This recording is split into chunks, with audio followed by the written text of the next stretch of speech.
Franqui-Rivera. I'm a professor of history at Bloomfield College. I was with Centro for about 4 years, and I actually I served in the military myself. Didn't do a career, but I researched the experience of the Puerto Ricans in the U.S. military and the socioeconomic condition of Puerto Rican veterans in the U.S. and in Puerto Rico.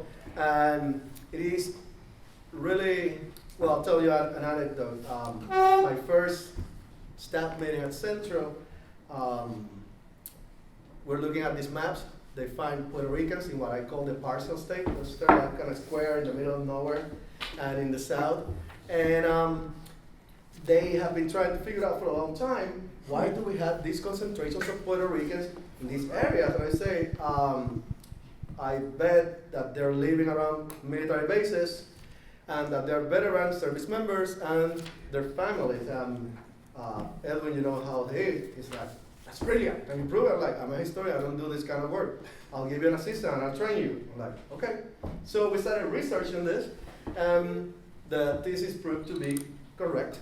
What we discovered is that Puerto Ricans, and first we call this new Puerto Rican diasporic communities, but no, they've been there for 60, 70, 80 years, starting in World War II, when most of those bases were created, and Puerto Rican got to serve after they were discharged or left the military. They went back to many of those places and created communities, even as veterans, and they bring their families. And what we found is that all of those Puerto Rican military communities are doing so much better in terms of socioeconomic standards. Any measure of well-being, education, income, owning a house, they just are off the chart. As a matter of fact, over 8% of Puerto Rican veterans have attended and graduated from graduate school. For the civilian population of Puerto Rico, it's less than 4%.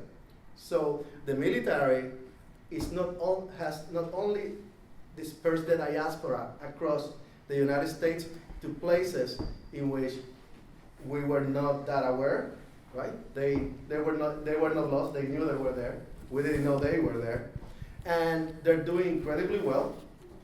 And also, the military have served in Puerto Rico for a long, long time as a middle class creator, as escape from poverty into middle class status. I'm not going to talk too much about this, but I'm going to say this. The GI Bill of 1944 is credited with expanding the middle class in the United States and leading to the decades of biggest growth, economic growth, and social stability in the United States, because about 48% of those GIs used the GI Bill. For World War II Puerto Rican veterans, it was about 97% of those veterans used the GI Bill. The majority of them used to be peasants who finished high school, went to vocational school, went to the University of Puerto Rico, and created what we know as modern Puerto Rico nowadays. So this is one of the reasons I'm interested in Veterans Affairs and studying the military from a critical point of view, neither to engage in heroic tales or tales about discrimination, but actually looking into what military service has been used for in Puerto Rico and what it has allowed to create. Now we're in a crisis, and the Puerto Rican veterans, since the Vietnam War to this point, they have started to, after they served, they have started to join the diaspora in greater and greater numbers. Last year, or 2 years ago, I met with the advocate of Veterans Affairs in Puerto Rico, and he showed me some numbers of the people he had served, and he had a column that said US, Puerto Rico, and I asked, wait, do you take cases from Puerto Rican soldiers in the United States? And he said, no, this is when their case was resolved, they received their benefits. They went already, they had already left the island. And it was over 50% of the cases he saw by the time that he had, that the cases had been resolved, they had already joined the diaspora because they just couldn't make it in Puerto Rico. And that is a brain drain, a talent drain for Puerto Rico. And since this panel is about finding ways, finding about our veterans, our service members, and also trying to figure out how we can bridge that gap between the civilian population and the veteran population, because it is an unexploited political power that our veterans have. You know that in this country nowadays, veterans are probably enjoying a time in which military service is seen probably for the first time in the history of this country as something heroic. There is a hero code that didn't exist. We had the Vietnam War syndrome, right? The soldiers, no one wanted to hear about them. And it's not until recently that we have created this hero code. And I said that I wasn't going to talk about heroic tales, but this is important. It is important because not only are our soldiers citizens, they have also served the country, and there's a lot of respect for that kind of service, and that can translate and should translate into political power to better the condition of our communities here and in Puerto Rico. So I guess we're going to talk a little bit more about that, but I'm not going to say much else. Let me introduce our panelists. Lieutenant Colonel Lesbia Nieves had to excuse herself, but we wish her well. So we have Gabriel Botero, Jr., who works at the Readjustment Counselor. He's a readjustment counselor at the U.S. Department of Veterans Affairs. He's also a veteran from the Hartford area, right? Do I have that correct? Sure. And we have Lieutenant Colonel Jose Torres, who is a recipient of the Bronze Medal, who is also a board member of the University of Puerto Rico Alumni Association, and he's in Washington, D.C. And I think they're gonna help us figure out how to bridge that gap. So, do you want to start? Sure. So, good morning, everybody, or good afternoon at this point. Thank you for being here, everybody. Again, my name's Gabe. So, I wear many hats. So, inside, I'm a social worker at the VA, do readjustment counseling, help returning vets deal with mental health issues and other things that are going on. But I'm also the president of the Hispanic American Veterans in Connecticut. Here's my full disclosure: I'm not Puerto Rican, I'm Colombian, but my organization the majority of the members are Puerto Rican, and so it's important because a lot of this is obviously, we're talking about issues related to Puerto Rico, but I think Latino-wide, we're all struggling with a lot of things that are going on, and we share some of the issues, some of the struggles. So I do a little bit of both there. And I'm also involved with other organizations. I used to work for Senator Bloomfield before that as his military and veterans outreach aide, worked on the Congressional Gold Medal Project for the 65th Infantry Regiment. So I have a long history with Puerto Ricans and Puerto Ricaneers and the community as a whole. But I think just to kind of go back into what Harry was talking about, the biggest thing really is when we return home, regardless of the war, regardless of the generation, we don't want to get involved anymore. We don't really want to deal with people. We don't want to deal with society. We want to go and just stay in our homes and not have to go out in public and not have to interfere with people and interact and do things. All that stuff kind of changes. The biggest thing is for people to kind of get back into the community is finding a sense of community, right?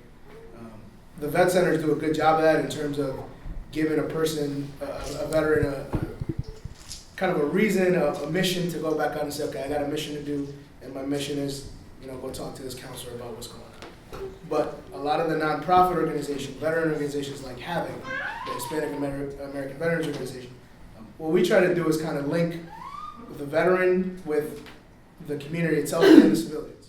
And the whole point of that is, veterans are important in terms of the training that we have and the expertise that we have, and, just for a veteran compared to a civilian in many ways, get the job done, no questions asked, and all the positive aspects. So when you tap that with the civilian community really grows. But the problem is, I don't think people understand the value that the veterans bring to the table. because we don't really incorporate the veteran as part of whether, a Puerto Rican Day parade or some kind of festival or a registration drive. There's no specific veteran component. If you incorporate the veteran component, then that helps change the conversation. The veteran will be more interested in coming out. And I think it helps both ways. It helps the civilian community get some positive feedback and some positive work that can be done, but it also helps the veteran to break those negative stereotypes of you can't get help, you shouldn't see anybody, you shouldn't do anything, and that belief that, I just want to stay at home and not do anything. So that's a little quick synopsis. Thank you. Corona? Good. Well, first, Frankie, thank you so much for the opportunity. And first, hats out for many veterans. I guess all of us that are over here, veterans one way or another. No?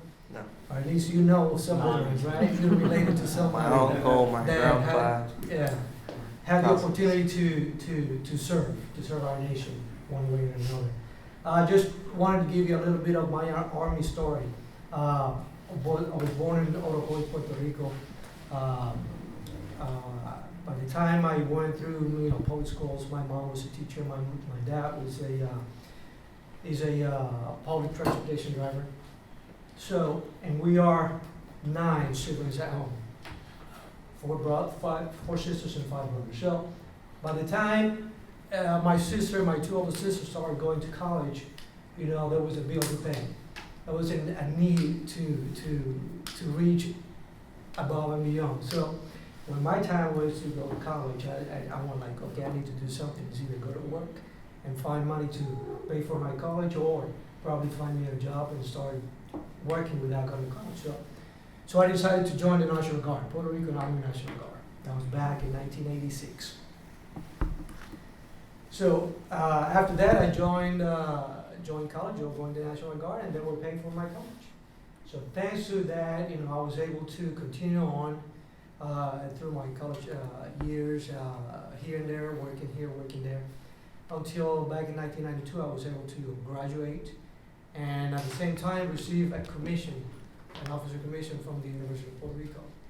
So I decided to go on active duty. I didn't decide to. I was fortunate to receive the privilege to be accepted or be chosen to serve on active duty. So active duty, my first assignment was back in Berlin. And when I got over there as a second lieutenant, I was sent to Macedonia with a platoon of probably about 45 soldiers. That was my first experience, away from our island and leading soldiers.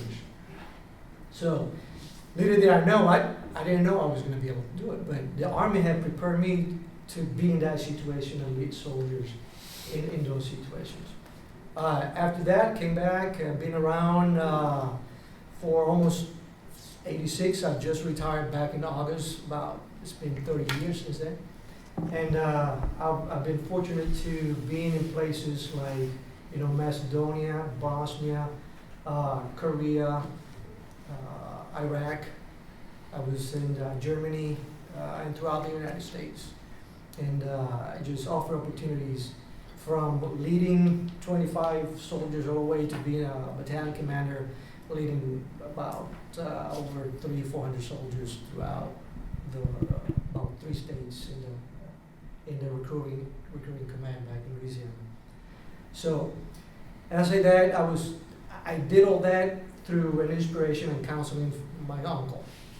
My uncle was the one that I was from the Vietnam era.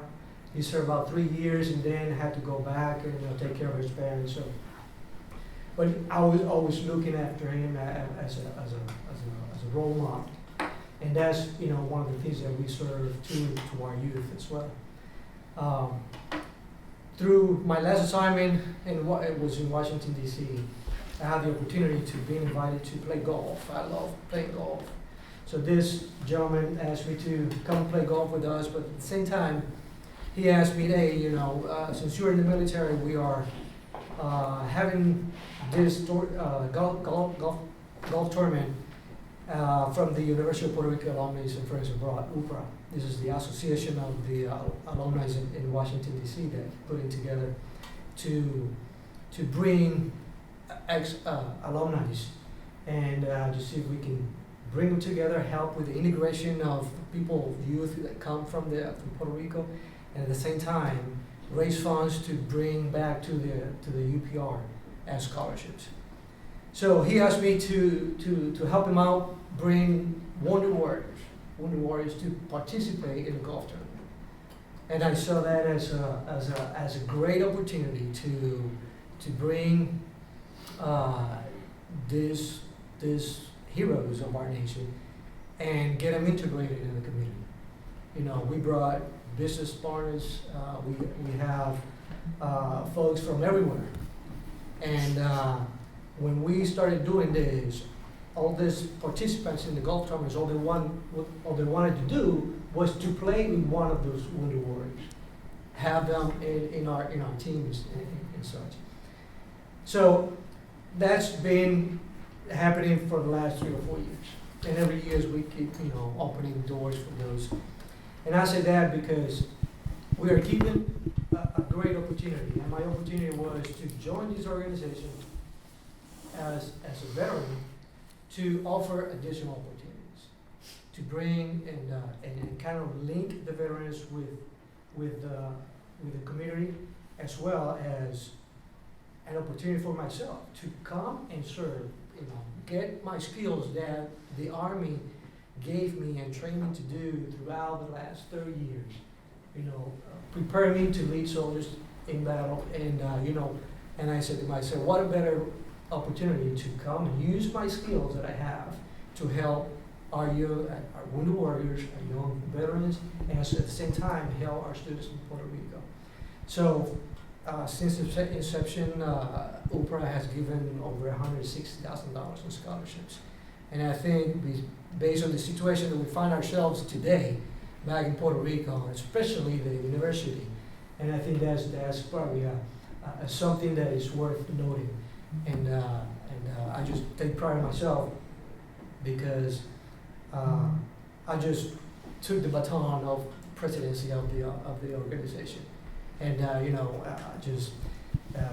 it's an honor just to continue to do that, especially to help integrate the diaspora and in a way that we can bring back the same way we received when we were coming up from Puerto Rico. So in that, I think that's how we link the community. We take our skills and bring them back and give them back to a worth cause.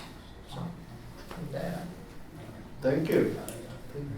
I guess that now we can open the floor for questions, comments.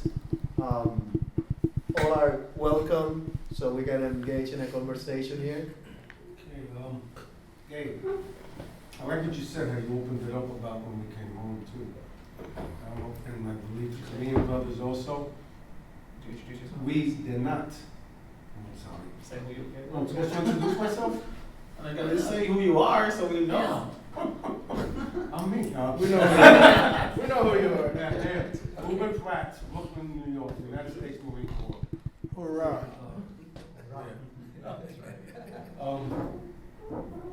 It was the same thing. I came home. I really didn't want to be bothered, and I'm going to say the word. If you guys say civilians, I call them humans. I'm not too keen still with humans. It wasn't that of the anti-Vietnam thing, because I really didn't experience it that much. Just that our level, compared to civilians, to me, we're higher. And the way they think and act, then they see us as locals. So my philosophy would be, you know why you think I'm local? Because you're stupid, you don't understand. I'm a Marine, I'm harsh. I'm glad you said that. And plus, in Brooklyn, New York, we have a Hava also. And yes, it's mixed Hispanic, Colombians, Puerto Ricans, Panamanians, and Hondureños. Awesome. All right, so it's the same thing. The Hispanic American Veterans Association. I'm the one that I helped them, and I explained to the brother here that I explained to them, trying to use the word national, but it was spread. What they did was put Brooklyn, and that's how they incorporated. So I tried to explain to them, you guys are locked in. You cannot really grow out of Brooklyn. They go, oh, what are you saying? What are you saying? I was like, I don't believe these guys thinking like that. So somehow for you to come to Brooklyn, meet them, and then explain to them. Because most of them are, well, no, the two. The Hondureño served in the DMZ, so he is a Korean veteran because that war never really ended. It was just a stop, and that's where he was wounded. So he is recognized as a combat wounded veteran, as I am. And the other guy is a Vietnam vet, so somehow if you come to Brooklyn one day and speak to them, explain to them too that there's a second harbor. Then there's another harbor here in the city, Asian American Veteran Association. I met him and he's a cool guy too, so very similar. I guess those of us that will come home from war, we come home different. We don't see it, because we don't know. And we think, you're home, Aquaman, you think things are normal, but you don't realize that the family's looking at you different. Because then I overheard my mother once say once, I don't need hijo que no era. That's like the kid I gave them, like the boy I gave them. Send me somebody else home. Gentlemen, that's all I gotta say. I think the biggest thing is remembering that, we're not alone. And this is why I say it's important to break that negative stereotype. From the day that you go into basic training on day one, you're told not to go to sick call, not to go get any help, never talk to anyone. Same thing when you deploy, same thing when you come home, right? And there's a method to the madness. Now that I've gotten out and I can reflect on it, it's been 5-6 years for me. I can think about it. When you're in those situations, in a stressful situation on a combat deployment or somewhere overseas or wherever you are, you can't really take time off, right? In the civilian world, someone passes, hey boss, okay, no problem, you can't do that in the military, right? If you take some time off, who's gonna run the mission? Who's gonna watch the base? So breaking that stereotype and understanding that yes, you've been through these experiences, but now life is different and you can get help, you can get resources to help you work through some of those things. That's what the vet centers are there for, that's what the VA is there for. I also want to say that from a community-based perspective from the organizations, there's a lot of good work that's out there from all the different groups. Not just Havoc, who I'm here on behalf, but IAVA, Iraq and Afghanistan, Veteran America, Team Red, White, and Blue, Team Rubicon. I mean, there's so many different groups that do all these things, and it's just amazing, and it can really make a difference. I want to go back to the Congressional Gold Medal. When Frank Medina, who was here last year and spoke, when Frank Medina came to Joe and I when we were in the senator's office, it was an idea. We didn't think it would go anywhere, really. This is a great pipe dream. But the reason that bill passed is because of community-based organizations throughout the country. The Hispanic American Veterans in Connecticut, and the Hispanic American Veterans in New York, and this organization, and this organization. And by the end of it, it was like 50 plus organizations that had signed on board and were doing the grassroots work to get the message out, to get the word out, and that bill became law. Right? So it does make a difference when you get involved and advocate, and positive change can come from it. I'm a big advocate of Veterans Affairs and IVA, and I have to balance an act. I'm sometimes conservative, sometimes I'm liberal, so I decided, you know what, I'm just a moderate, and that's it. That's it. So, I just want to say something to Yes. Mr. Pratt. Just keep in mind that I was inspired by a Vietnam veteran, Yes. and I think that you guys, for me, my uncle is my hero. Every time he came back in the passes, I just, leave anything else and just go to him. Till this day, he still does that every time I see him. And, my friend over here was saying that Veterans Affairs has a lot, has come a long ways since that era to help, us at transition from the time that we served to be, regular citizens, so that people can see us as regular citizens. Because it goes back to also the Korean brothers. Right. do we have a question here? Yeah, I just wanna, you brought up something earlier that I think we should zone in on a little bit more, which is the lack of awareness from the larger community. So I'm not a veteran. I work for United States Senator Richard Blumenthal, who serves on the U.S. Veteran, Committee, and it's in the Senate. I oversee operations for his Connecticut offices. As I tell folks, I'm Puerto Rican first. I think you touched upon something that's important, which is, again, the lack of understanding or awareness. I'm involved in the National Puerto Rican Agenda, a lot of Puerto Rican-based groups, and it wasn't until recently, through the National Puerto Rican Agenda, that we're really incorporating the veteran military angle, the story, the history, as it pertains to Puerto Ricans. And again, that wasn't always the case. And I can tell you, in Connecticut, we have so many Puerto Rican-based organizations that are doing great work of telling our history, but that history often lacks the veteran angle. So I understand what you're saying. I think all parties are guilty of not doing more, civilian or not. We need to do more of telling that story. So I put that out there to you. I don't have the answer to this question, but how do we create more of an awareness where, especially when it comes to Puerto Ricans, that we tell our story, right? We're telling our history. We talk about borinqueneers, la parada. We talk about all the history of Puerto Rico, but we're not talking about the younger generations, what the Puerto Rico do. So how do we incorporate that when we're talking about Puerto Rico and our history? So I'll leave that to you guys. Great point. What I can say to that is, it starts with me. It starts with me. I came from where I came from, and I'm proud of, my belongings. When I started from, which was back in the island, in the center of Arama. I have to, everywhere I go, I have to take pride of where I come from and talk about it, not, hold myself back and tell my story.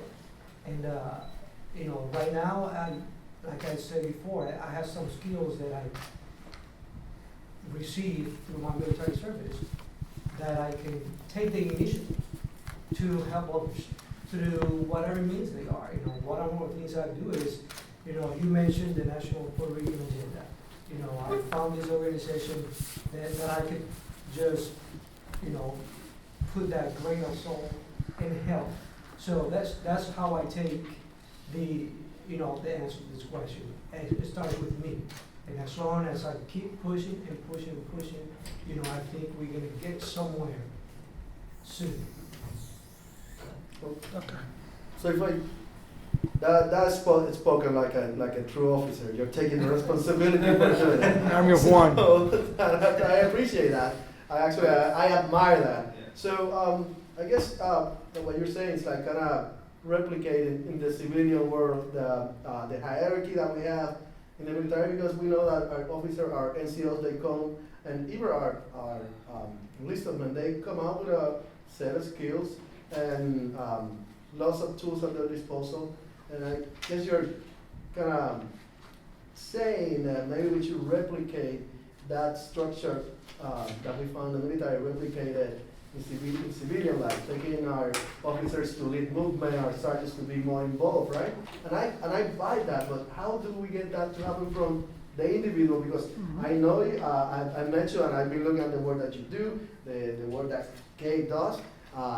I've seen, I have interviewed hundreds of veterans throughout the U.S., and I see how involved they are, but it's usually they involve themselves with a particular group, and for the most part, to deal with other veterans, especially when it comes to PTSD and to help out our veterans. Once a soldier, always a soldier, once a marine, always a marine. But how do we make it bigger, more broad, that it goes into the civilian communities? And by the way, I'm not saying that they don't, because especially in Massachusetts, the Veterans Association, they're a pillar of the Latinos and Puerto Rican communities in Massachusetts. But I would love to see this, to find ways for this to be at the national level. I think it has to do with what you say about making these stories well known and bridging the gap that you eloquently put, the local stupid gap. They call you local, you think they're stupid. How do we? And by the way, I don't think that exists anymore. It's with a particular generation. We have that appreciation now for our veteran, but if it wasn't for the 65th Infantry recently being recognized, everyone would still think that the 65th avenue is just an avenue, named after a number, right? Yeah. So how do we do this, right? And by the way, I appreciate the leadership that you're taking on this. Going back to this, how do we transform this power that our veterans and our service members have into political power that benefits our community? How do we get more veterans, more service members to join political movement? Because in my experience, the majority of veterans, they don't want to deal with politics. They want to stay away from politics. Politics are dirty, but we need them engaged in politics. We've had We a need lock them. and load. So, go ahead. You can go ahead. You had a comment for a while ago. Well, I guess I just wanted to go back to Joe's question, because I think it's a very good one. First of all, I'm Jaime Areizaga. I serve in the National Guard as a JAG Colonel, and I am the Deputy Secretary of Veterans and Defense for the state of Virginia. So these are issues that we think about every day in Virginia, having one of the largest veteran populations of any state, and having a lot of active duty day in and day out, and having a lot of transitioning members. So what I would say is this, because I think Joe's point, it's critical. I think we have like a three-phase process that we need to deal with each of the three phases.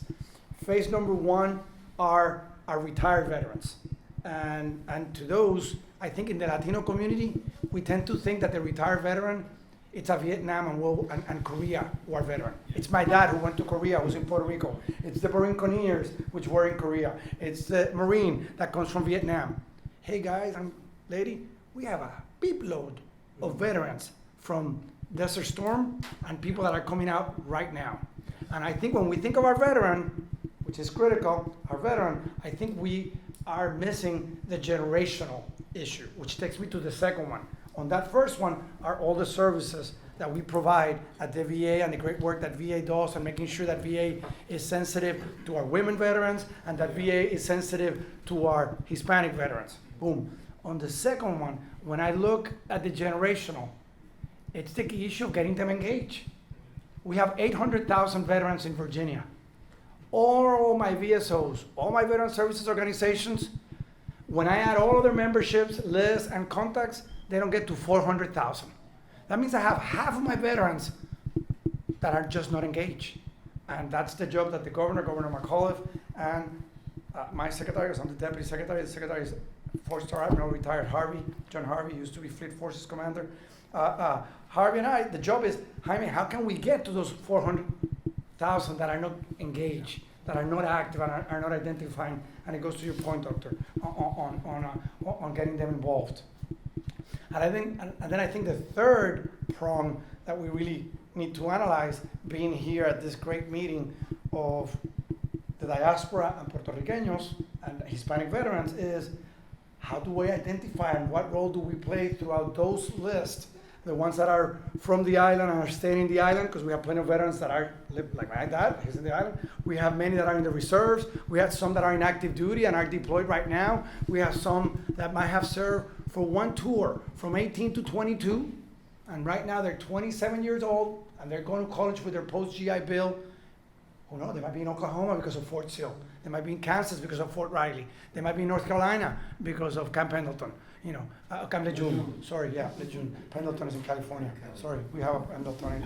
So because of all those, I'm showing my Army stripes here. So because of that, I think also as Latinos, I also would like at some point for us, going back to your point, is, for example, I'm always concerned that in Puerto Rico they use us as a reason for a political alternative. Every time I hear one type of politician at home is, we need to gain X because we had veterans.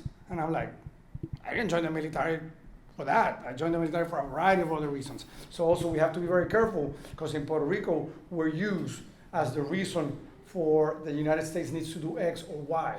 So I think that's also another concern when you get involved. It's what's the agenda, because I don't want to be used by the politicians of the patio, which I've never worn the uniform, because the only politicians that I know in Puerto Rico that have worn the uniform is the former mayor of Caguas, 2-star general retired, who's dead, and Hector Luis Acevedo, who I guess served in the reserve and retires on 05. So all the other politicians, I've never seen them wear the uniform or serve the nation. the ones on the island. So that's another issue on that third one. But I've spoken enough. But that's the way I analyze it. Is we have to deal with our veterans. We have to deal with our new veterans and that reality. Here I am in Washington or in Richmond, because I live in Richmond. I have places in both, but my office is in Richmond, and I have people coming out of Fort Belvoir every day. It looks like the reason we were fortunate to have you in the DC area is because that was your last place of assignment. So I'm glad you didn't go back to Louisiana and you stay in the DC area serving us, because I want to keep every veteran in the nation. I want to come, she or he, to come to Virginia. And then last but not least, as Latinos, how do we position ourselves and how do we help the island, which so desperately needs us? And you're right. When each of us walks into our Senator Blumenthal's office and we say, I'm a veteran, there is a higher sensitivity of the constituent. So I'm glad that you understand that. I wanted to ask you a question right now because I really like what you were saying. So you mentioned agendas, right? That's what I mean for the dirty politics. They don't want to be involved in dirty politics. But what I want to figure out is what is the veterans' agenda, because the veterans, I'm sure that they have an agenda, and I'm saying agenda in the most positive, beautiful meaning. I'm not saying an obscure agenda. I'm saying something that they want to see this country going in a certain way, their communities going a certain way. And if we can actually figure out what is the agenda for our veterans, we can make that even part of the National Puerto Rican agenda, incorporate that. That's what I've been trying to figure out. That's why I've been inviting here in New England veterans to come and speak about what they want our communities to be and how do we get there.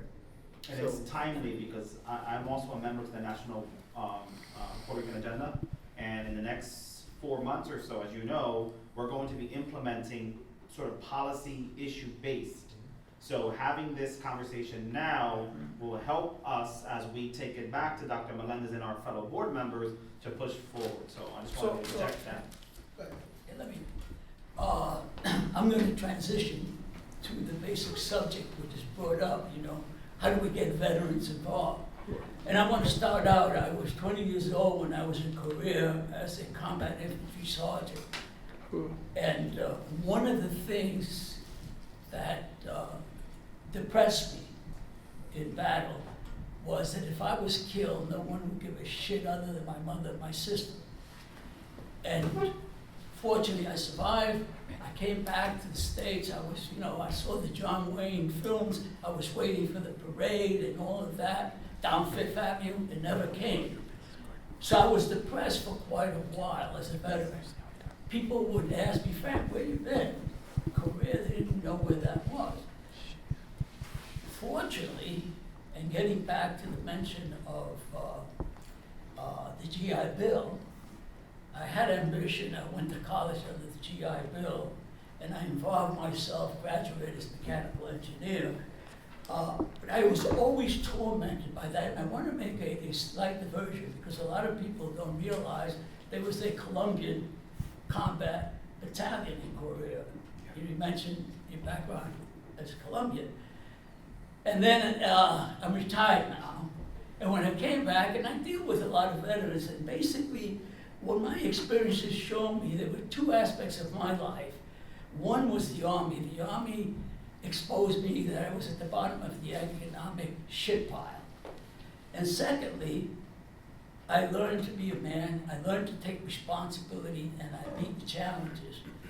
So getting back to the point here is one of the things that I think can,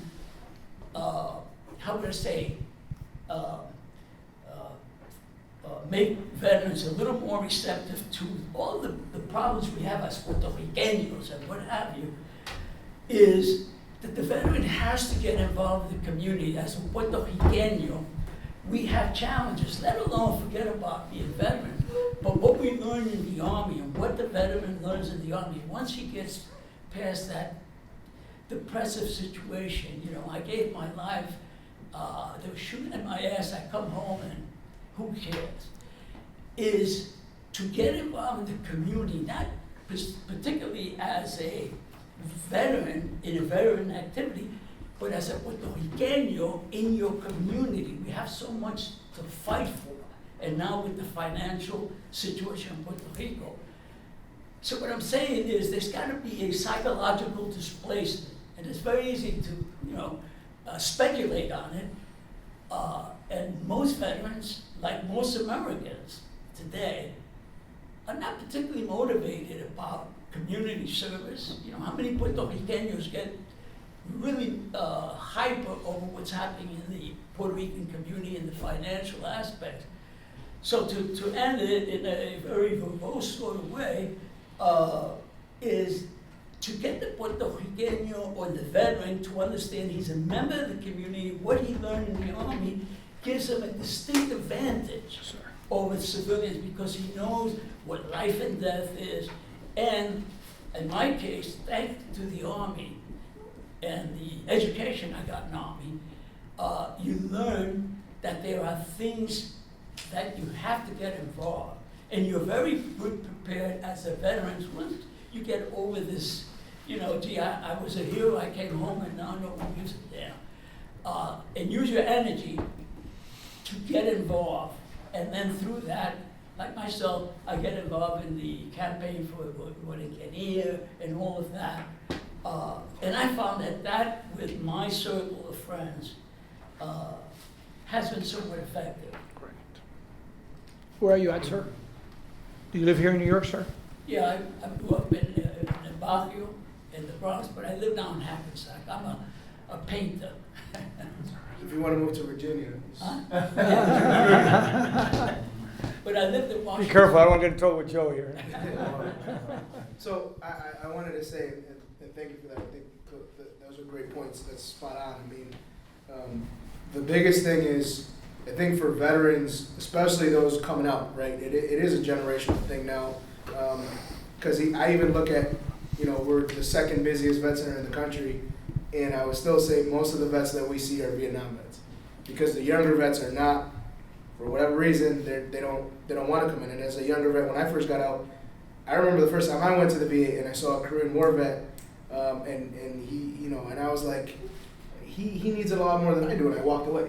And it's this stereotype, it's this mindset. So if we're able to break that, then we can be more engaged. And the way that you get more engaged is, for those of you in those big organizations like the Agenda, give the veterans a seat at the table. Give the veterans the opportunity to come on board. Everybody's not going to do it, but it might be one high-speed veteran that signs up, and then gets a good experience from it, and then word of mouth spreads, and then that, because I think vets are cautious. Vets are I don't really want to do it. One, because exactly.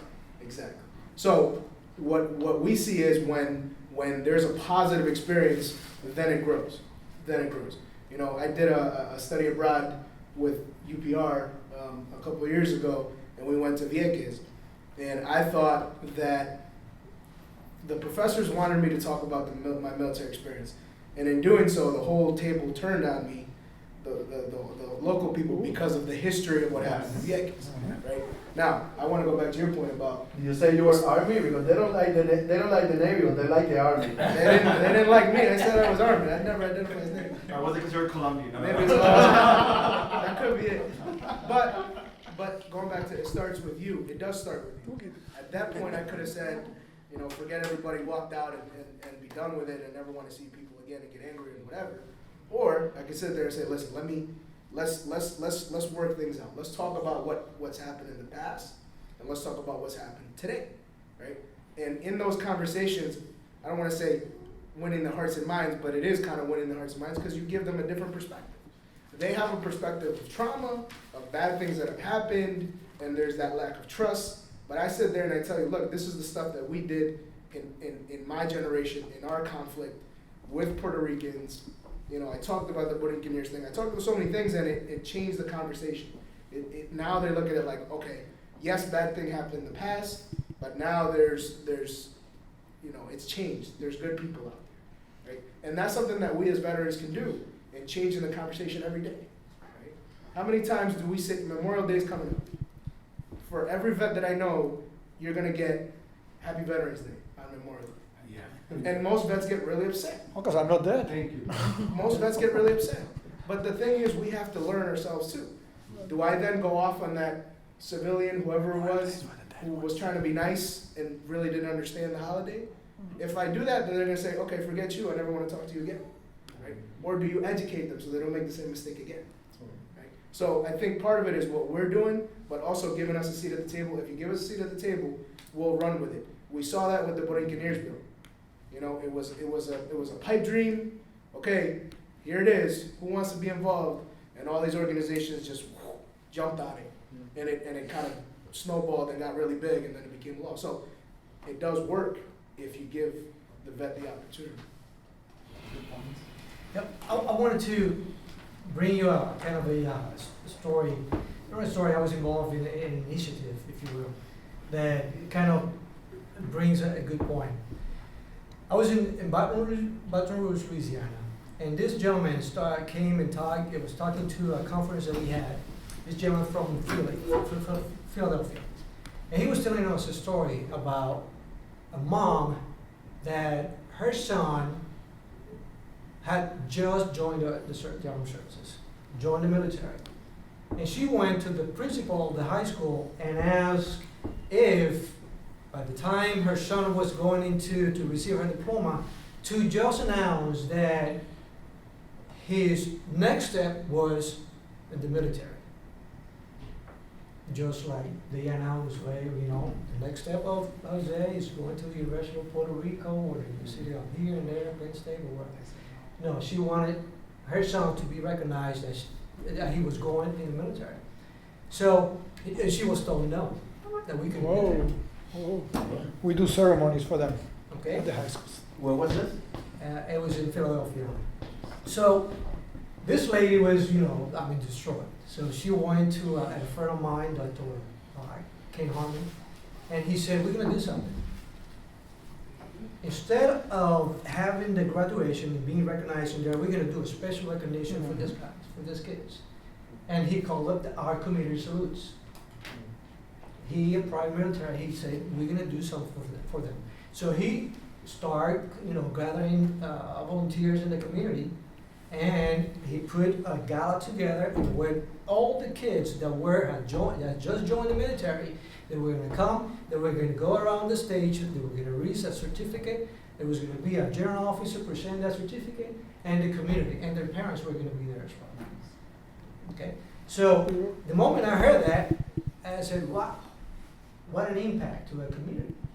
To bring the community and the military together and to tell them, hey, what the level of duty, the level of commitment that this kid is going to do for everybody else that is going to go to college. So this kid isn't going to the military so everybody else can go to college and enjoy the freedoms and liberties that we enjoy this day.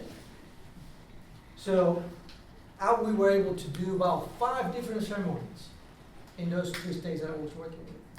It was just because somebody wouldn't do it. It was just because I wanted to take the initiative and continue on. And then sort of, let's bring them together. Let's tell them about it. Let's, just take the initiative and carry on. And it's going to, have leverage that, and it's going to have a big difference in what we do. We definitely need more initiative like that. But I'm also hearing that there's our veterans communities, they sometimes prefer to say that they're not veterans because they think, maybe with good reason, that they're not going to be, they're going to be rejected because of their veteran status. And I want to ask you, we already discussed a little bit of Vietnam, right? But what about, do you think that our current veterans, the younger one, by the way, that the vast majority of Puerto Rican veterans in the continental United States, they're in those younger brackets. It's from Vietnam forward that the military diaspora has grown exponentially, right? It's older veterans who are overwhelmingly in Puerto Rico, so we have lots of Puerto Rican veterans who are in the prime, right? So do you think that, in your experience, or what you've seen from other veterans, that you're appreciated beyond your families, your friends, I mean, by the community at all? Do you still feel that you had to hide that you serve? No, I don't hide it anymore. What we've seen, I think, my understanding from talking to people, I think it really depends on your community. See, some states, North Carolina, No. Arizona, Virginia, are very veteran friendly. You know, people come to Virginia, they say, hey, are we in Sparta or what? You know, so it depends. It depends on the feeling in the community, and that might have been what happened in Philadelphia, which might be a less veteran sensitive area. So I think that what I can tell you is this, because this we see day in and day out. Many of our younger veterans that are coming out after 1 or 2 tours are using the post 9/11 GI Bill. They go to school. We have all these 17 to 21s having fun and getting drunk at college, and you have the 25 and 27 and 29-year-old going to school. So what we've promoted a lot is to have veteran centers in every university, because that allows for them to group.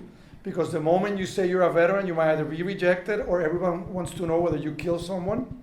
And you know, talk to us, how was it? And which is exactly what the veteran doesn't want to know. Hey, you went, you served, you just want to move on.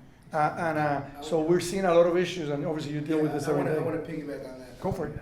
At UConn, I did my undergrad at UConn, and it has a very special Veterans Oasis program, which really grew. When I first came back home from deployment, I deployed 2009, 2010. When we came back, there was nothing. It was one really good professor that had an interest in veterans and veterans affairs, trying to help a couple vets. And it turned into what we called the Veteran Mentorship Program, which was actually a 3-credit course where we sat in a room and talked about our issues to each other and counseled each other as like a peer-to-peer, peer support program. And that really helped a lot of those vets, myself included, work through some of that stuff and had just come home. Then it grew into that Oasis Center, and now Connecticut has, I think there's 12 in the different schools. And the UConn one, you know, I'm glad that I was a part of it, because it was to see it kind of grow and what it does now. What it does is it creates that sense of community, but it creates that sense of, you know, I got your back and I support you. And we don't have enough of that. I think the younger vets get out and, okay, check the box. Army checks the box, whoever checks the box, whatever branch checks the box. Here's the packet with your information, have a nice day. What if I have questions? Who do I talk to? Who's gonna tell me what to do? Type of thing, you know? You go into the military and they tell you pretty much from the day you get up to when you go to sleep, everything you have to do, and then, okay, here, figure it out on your own. And you don't know, you have all these questions, you have all these thoughts. And then you don't think that you can do it. You know, I came back, there was 120 of us. Now, I'm not saying all 120 didn't have a college degree, but I think I was the only one that went back to school. And then in Connecticut, we have a veteran's tuition waiver up to a master's or JD. I went back to grad school for free. Nobody else did that in my unit when we came back. Why? Because we're not told that stuff. It's things you find out. It's like secretive. You figure it out somehow. And then nobody encourages you to go further. I have a lot of vets that I work with now that are pursuing associate's degrees, and I say, why didn't you go for the bachelor's? You have the GI Bill. Well, I didn't think I could do it. Why not? You know, and it's trying to push them to aim higher, to shoot for that star that's like so far away, because you can. I mean, if I can sit there in a room and counsel someone and say, I've been through it and I did this too, why can't you? You know, I think that's what the younger vets need is that support system, the kick in the butt to get things done, because that's what the military does for you. Yeah. At a higher level, whether you're junior enlisted, NCO, there's always someone on the chain who's pushing you to do better. So. Well, for you, when you mentioned about not getting involved, a lot of it affects all of us when we come out. I didn't get involved in any veteran organization until 1995, and I left in the 70s, so what's that, 25 years later? Give or take. Now I'm going to 3 or 4. And what the IVAs, for those that don't know what IVA means, Iraqi, Afghanistan veterans, the IVAs, yes, there are a good percentage of you guys and ladies, sisters, are you a vet, honey? And which I thank you, because you are my Xena. That's what I call our women, so they're calling the Xena warriors. Most of you go to school more than my guys at my time. We just went home, and that was it. some did go to school, to colleges or whatnot, but también a good percentage of us were high school dropouts, which was me. I got my equivalency in the Marine Corps, 1969, which I'll never forget. So that was just a little move, because little by little, and because of the era, it was different. You guys, we were there for you guys. Oh, I just got show yours. Oh, Okay. oh. You're a Marine. You know, now I'm a senior citizen too. Yeah. Remember that. Following behind this brother here. I don't know about these two brothers. We- So, you know, esas son las cosas, you know? Yeah. Get back to your comment, the fact that being a veteran in our society doesn't mean much. And it's something, again, it's psychologically, you've got to deal with who you are and your ambitions and other things. It's almost like, I work for large corporations, okay? And the biggest problem I had is, they hire a guy, you know, and look at his resume, bum, bum, bum. And then they say, okay, this guy's good. Then I would say, do you notice that he speaks Spanish or that he speaks Italian? So what? And so, you know, it's something we gotta deal with, but it's a cultural thing. No one gets credit for the sacrifice that veterans have made. And unfortunately, that's society's problem.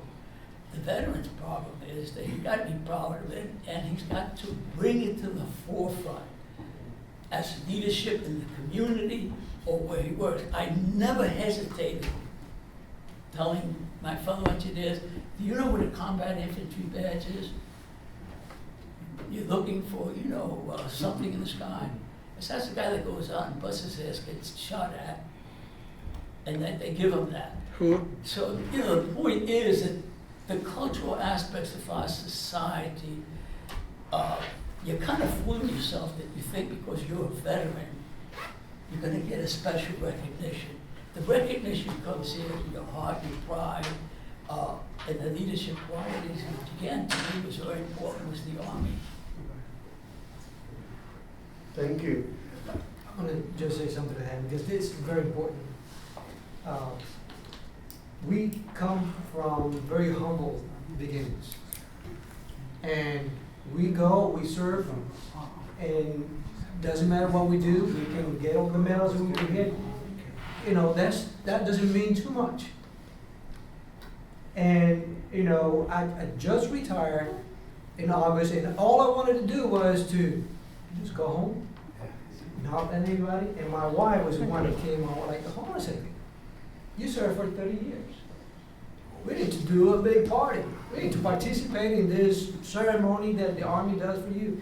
And I come to realize, you know, although, you know, humbleness is a good thing, we need to raise up and make sure that everybody understands, you know, what we are, you know, what we have done, what we have, you know, done for everybody else.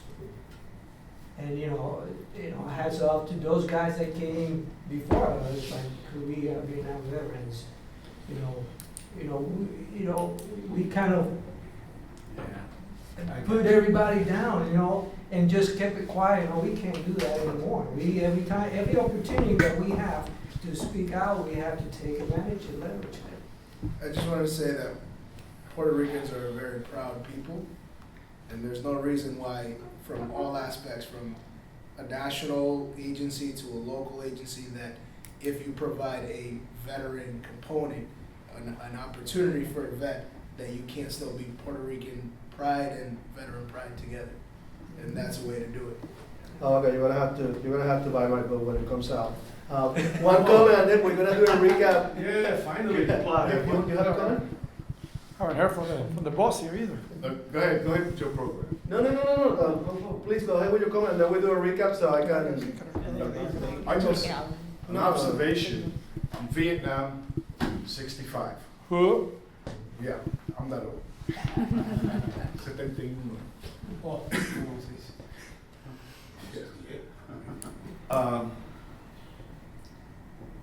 I don't see that veterans, particularly Latinos, particularly Afro-Latinos, are not treated any different when they come out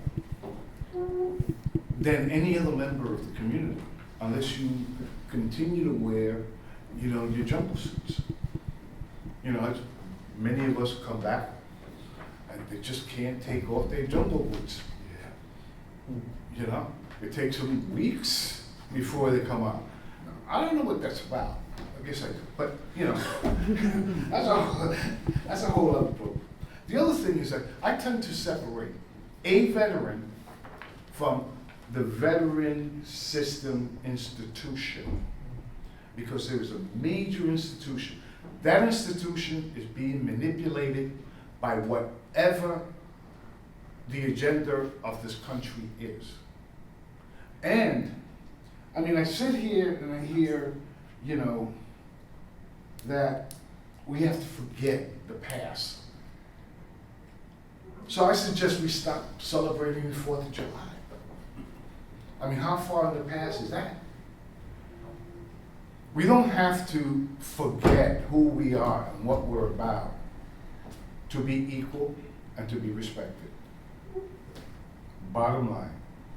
And, you know, what the military has historically represented, particularly towards Puerto Ricans in Jayuya, okay? And, you know, and Guanico and a whole bunch of other towns. 1950, we were bombed by the United States Army. Do I need to forget that in order to be a good citizen? No. Do I want to forget that? Heck no. I want to put that into perspective, of course. But clearly, I'll never forget. Unfortunately, being raised in New York, yo vengo de Santurce, la calle Contigo, en Barrio Botero. Okay, and if you know where that place is, there's a lot of us. Okay, so that place, I mean, you know, Daniel Santos sung about that boy. You know, tell my mother I'm okay. I'm going to defend my country.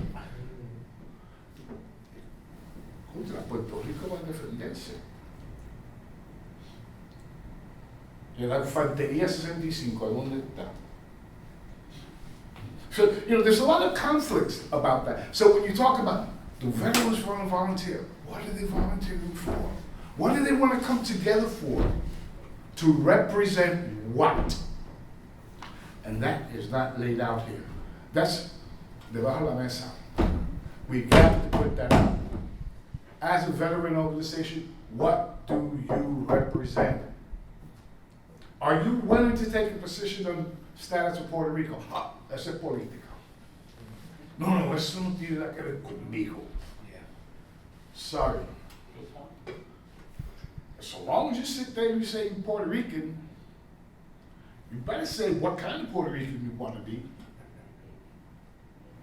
Yeah. And by the way, all the colleges have a veteran organization, which I was a part of in 68 when I came out. Different people now. But I don't think that those people who are coming out now are any different than the people who came out many years ago and had the same wishes and the same desires, same wants. You wanted to, yes, please, go ahead. I mean, No, I know. I'm not, no, it's okay. I'm just a note taker today. Okay, so let's do a recap so I get to do my job right. Let's create some recommendation for the final plenary, something that is actionable, right? Something that we can actually work on. What I got so far is like bridging the gap, that veterans, especially the newer generations, they're willing and able to come to the table and take part of this. So how do we make this happen? And also, how do we get Centro? Because we're at Centro, a big producer of a wealth of knowledge on the Puerto Rican experience, and it hasn't been until recently that Centro itself engaged with doing military studying the military history of the Puerto Ricans. So how do we get Centro to be kind of a tool to make this happen? Again, getting veterans involved, 'cause we are the ones, we are the history of that, of the veteran portion. What's the mission, what's the mission statement in any veteran organization? You have to, you gotta find them in each one, the DA leader. Yeah, I'm aware of You that. know, But, if you're gonna bring people together, you need to bring them together under your mission statement. Mm-hmm. And unfortunately, it's gonna be as conflict, as difficult as that, because we have, from Virginia, God, if you're not blanco, you got a whole different program. No, definitely, And I'm but- putting it out there. Yeah, I'm it's putting true. it out there, because muchas veces tenemos discusiones de puertorriqueños y los blanquitos están por aquí, y no, que las cosas son terribles, ay, olvídate.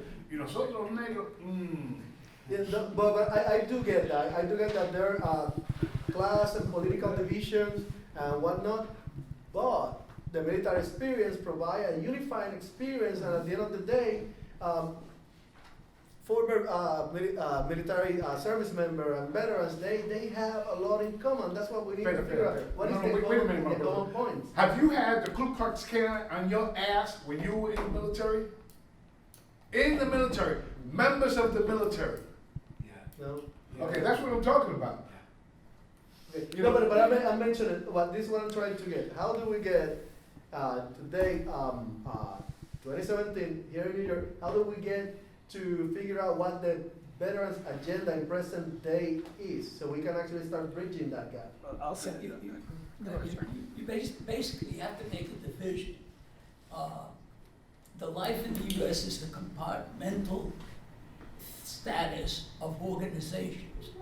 If you belong to the ASME, Society of Mechanical Engineers, you know damn well that I can't go in there and say, the Puerto Ricans are discriminated and we should take action. In deference to my brother here, I don't expect anything from the VA in a political nature that will make any difference by virtue of the mission of the VA and the fact it's not dominated by minority members of Puerto Ricans. So getting back to your question, the way the veteran and the veterans can move forward and deal with societal problems is through their individual performance in the community and always alert people that they are veterans and they are important. And they're willing to participate in the challenges we have as a society.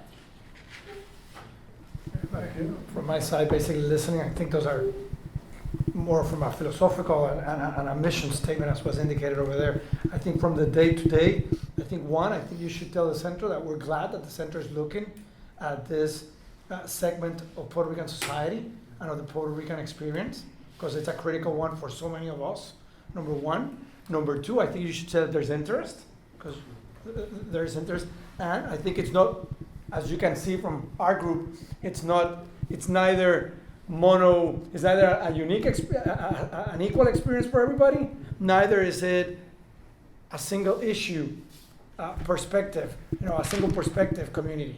The fact that we're veterans, we might differ, just here, the experience is very different from a Vietnam Marine to an Afro-Puerto Rican to a National Guard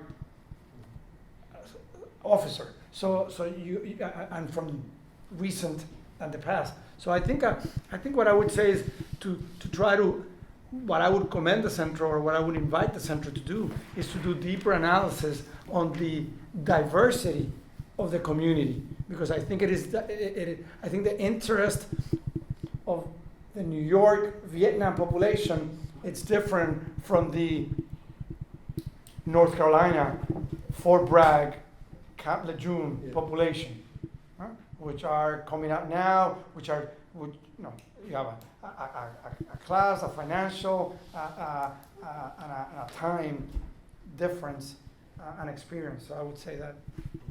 In addition to the difference, I would concentrate more on the similarities, because that's an asset point. Mm-hmm. Yeah. And we really have to look at what their there is that is in common, regardless where you're at, regardless what our diversity and our identifications are. You know, that similarity is imperative. Which is what's gonna allow you to have an agenda. Because you'll have to, it's what's gonna enable an agenda. Yeah, Because when you have the similarities, it's when you have the agenda, not the That's what we're differences. trying to Fully agree. figure out. And especially now, there's, since you mentioned it and Gabe touched upon it, a lot of college campuses have vet centers. And you have Centro, which is blessed to be a part of a larger, you know, Hunter College. I'm assuming there's a vet center through Hunter, maybe not? I'm not be so sure. But my point being, and where I'm going with this is, you know, can Centro, since it's related to Hunter College, work with school, you know, other universities and colleges that have vet centers to pull something together, you know, almost like a diaspora for veterans, using and pull all the vet centers together through the college campuses and elsewhere, and have a diaspora specific to vet. They do it for the parades and festivals. They do it for us. Why not pull veterans together, Boricua, Latinos, whatever, Veteran do summit. Centro, Veteran and have a summit. veteran summit that Centro can use its experiences and its wealth of knowledge, et cetera, to pull everyone together. Centro is part of the city university. See? And, Yes. and Ms. Cooney, yeah, and it means that it entails More all network. city university, all colleges in New York City. And at CUNY, City University, there is a central organization for the veterans, for the veterans organizations. So that's already in place. Yeah, that's, yeah, I'll actually. So you can use that as the foundation to bring the veterans together. So to your point, the purpose of Centro and these summits is to put together an agenda. And we're debating or discussing what that agenda is, because it could be very similar or very different. But by having a veteran Latino focused summit or diaspora, you can bring it, you know, sort of a wider discussion. So you can have that. That's the purpose of bringing that together. And I think also, you know, very quickly, but don't forget the fact that a lot of the feeders of those veterans is still the island. Particularly in this condition, you know, my nephew just signed up for the Marine Corps. He's heading over to basic in North Carolina in June. So I think with the economic situation on the island, you're going to see more and more people like the colonel here who left Orocovis to do a 30-year or a 4-year. Because I also think that there's something, I know people said it was very similar, but there's a very nuanced area. And I don't want to look at you because I don't know if that's your case. But a lot of the new veterans are just going in for 4 years to get that GI Bill when they come out. It's a 4-year ticket, it's a volunteer, it's I want to be in and I want to be out. If you And can't there's get another- jobs, and that's a vehicle, if you can't get jobs, and that's a vehicle, you're gonna do that. Yeah, nothing wrong with that, but it's a, As a matter of fact, those folks that went in the 70s, you know, they went in because they were gonna be drafted, and nobody would hire them. Understand that. No one will hire them until they finish their military. So there was the incentive to go into the military. They will not hire them because they would say, hey, if I hire you in 9 months to a year and a half, the military's gonna snatch you. You know, let's just tell you before that. Thank you all for your comment. I'm sorry to have to go this way, but we have to go to the plenary and for our